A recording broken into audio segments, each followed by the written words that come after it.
Kaya't upang mapangalagaan ng brilyante at kahit ikagalit pa ng aming bathalang si Emre, ay hinati niya ito.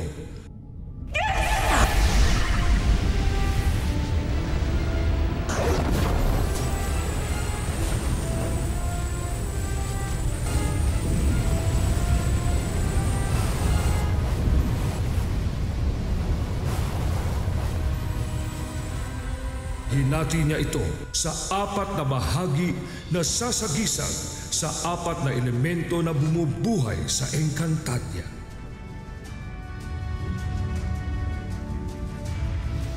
At ang 4 na mga bahaging ito ay ipinamahagi niya sa 4 na lahit kaharian ng mga Encantadia.